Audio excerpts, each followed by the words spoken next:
important question because rare cancers are forgotten over the years. So majority of the time, the policymakers, the authorities, everybody concentrate on common cancers, and they feel that the burden is more for common cancers. So if we have to put a lot of efforts towards improving that care. So for over the years, not only in India or Asia, but around the world, these rare cancers are being neglected for quite a while. So that's why now, people are getting sensitized, and we are forming international collaboration. As I said, I'm part of Europe, Asia Rare Cancer Mission. I'm part of Eurocan Advisory. I'm also working with a couple of other international societies to improve rare cancer care. This day, so I'm working passionately for last 20 years in rare cancer segment. While I was in All India Institute, or while I was in Tata Memorial, while I'm in Apollo, all these my journey, I'm very passionate to improve this care. This is felt now in Apollo Hospital. It is required to have a reference center for all kind of rare complex cases, wherein patient find a safe space, and wherein we have a cutting edge technology put together, multidisciplinary care, so that we can offer the best kind of treatment for these individual rare cancers.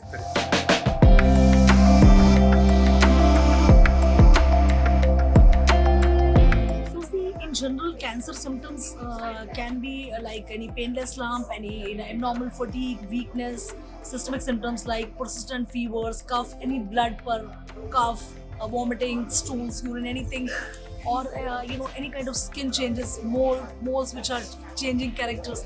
So these all can be vague symptoms. They can be part of many other diseases also, and cancer also, and similarly rare cancers also. What I suggest that any of such things, people should not neglect. They should come into experts notice early, so that they can be detected early. And whether this is rare or whether it is common variety can only be discussed while you are discussing with an expert, or while you are finding some good evidence-based literature. Less than 6 per 100,000 is the incidence of rare cancers. But this cancer is not only catering rare cancers by incidence, this is also catering the challenging situations in oncology, because the treatment for those challenging situations is also rare and very challenging. As I said, that geriatric patient who are elderly, more than 60 years, and with comorbidities, these are not rare. This is the common age for cancers, but when they are having multiple comorbidities, it is difficult to treat.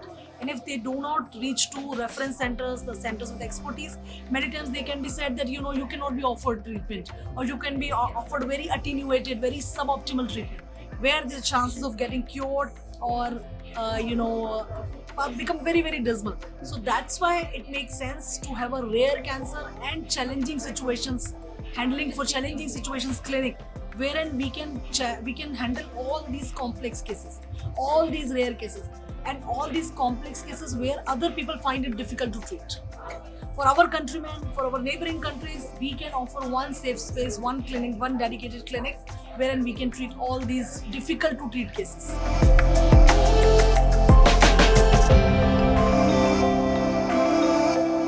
Again, very very important question. So again, no one size fits all. So it also depends upon what kind of cancer we are dealing, what kind of stage we are dealing, and what is the context.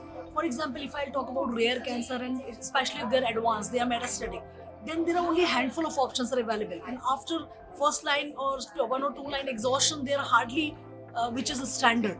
So in all those cases, if we do this molecular diagnostic, if we do molecular profiling, and we found some targets, it makes a lot of sense. Similarly, in some cancers like lung cancer or breast cancer, there is good evidence wherein we find that this next generation sequencing or molecular profiling can suggest us, can guide us to choose wisely about our patient's treatment. However, it is not a blanket for everybody. That's why it should again be dealt with expert center in expert hands.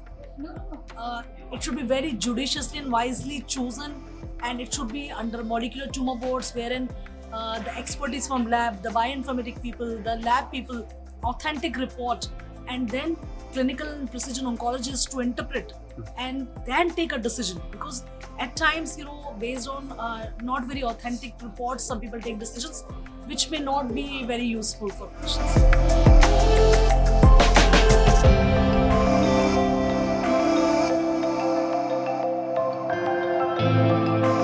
I think extremely critical question. I would say there is large gap.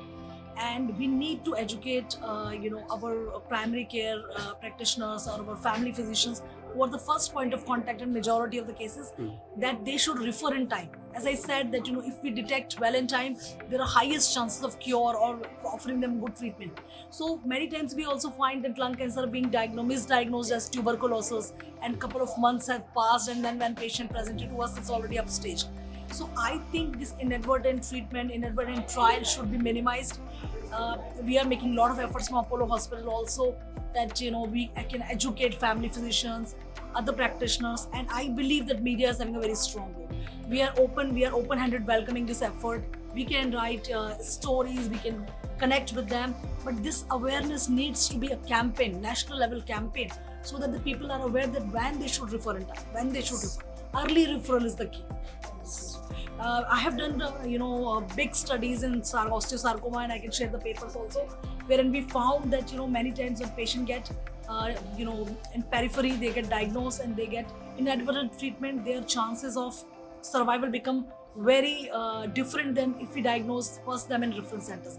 And there is a clear objective evidence which I can share my scientific papers also, which are published in international journals. Thanks, doctor.